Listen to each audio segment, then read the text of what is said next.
गणेश चतुर्थी को विनायक चतुर्थी भी कहा जाता है। गणेश चतुर्थी का त्योहार पूरे देश में भी धूमधाम से मनाया जाता है और इसके पीछे एक मुख्य वजह छिपी हुई है। पौराणिक कथाओं के अनुसार गणेश चतुर्थी के दिन माता पार्वती के पुत्र गणेश जी का जन्म हुआ था। इसलिए भाद्रपद मास के शुक्ल पक्ष की चतुर्थी तिथि के दिन हर साल गणेश चतुर्थी मनाई जाती है। गणेश चतुर्थी को मनाने के पीछे कई अन्य कारण भी हैं जो बहुत ही महत्वपूर्ण हैं, तो बने रहिए वीडियो के अंत तक। पौराणिक कारण। एक बार माता पार्वती स्नान करने जा रही थी। तब उन्होंने द्वार पर पहरेदारी करने के लिए अपने शरीर के मैल से एक पुतला बनाया और उसमें प्राण डालकर एक सुंदर बालक का रूप दे दिया। माता पार्वती बालक को कहती हैं कि मैं स्नान करने जा रही हूँ, तुम द्वार पर खड़े रहना और बिना मेरी आज्ञा के किसी को भी द्वार के अंदर मत आने देना। यह कहकर माता पार्वती उस बालक को द्वार पर खड़ा करके स्नान करने चली जाती है। वह बालक द्वार पर पहरेदारी कर रहा होता है कि तभी वहां पर भगवान शंकर जी आ जाते हैं और अंदर जैसे ही अंदर जाने वाले होते तो वह बालक उनको वहीं रोक देता है। भगवान शंकर जी उस बालक को उनके रास्ते से हटने के लिए कहते हैं, लेकिन वह बालक माता पार्वती की आज्ञा का पालन करते हुए भगवान शंकर को अंदर प्रवेश करने से रोकता है, जिसके कारण भगवान शंकर क्रोधित हो जाते हैं और क्रोध में अपनी त्रिशूल निकलकर उस बालक की गर्दन को सिर से अलग कर देते हैं। बालक की दर्द भरी आवाज को सुनकर जब माता पार्वती जब बाहर आती है तो वो उस बालक के कटे सिर को देखकर बहुत दुखी हो जाती है। भगवान शंकर को बताती है कि वो उनके द्वारा बनाया गया बालक था जो उनकी आज्ञा का पालन कर रहा था, और माता पार्वती उनसे अपने पुत्र को जीवित करने के लिए बोलती है।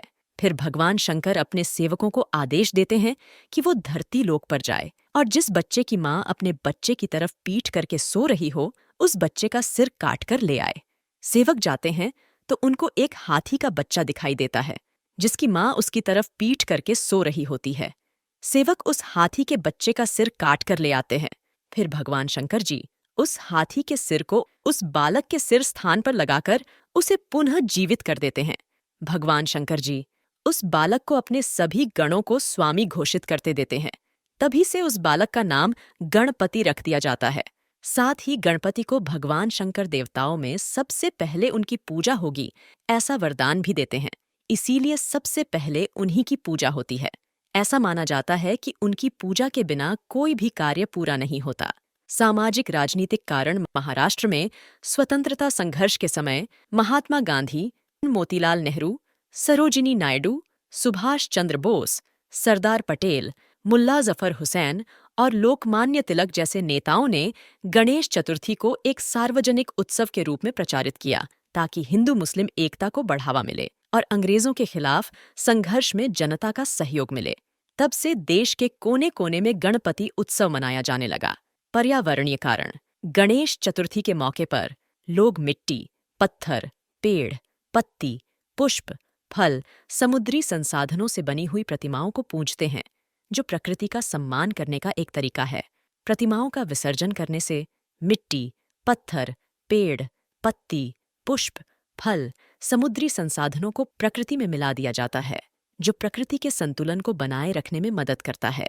इस प्रकार गणेश चतुर्थी को मनाने से हमें पौराणिक, सामाजिक, राजनीतिक, पर्यावरणीय संस्कृति का ज्ञान मिलता है और हमें प्रकृति का सम्मान करने की प्रेरणा मिलती है।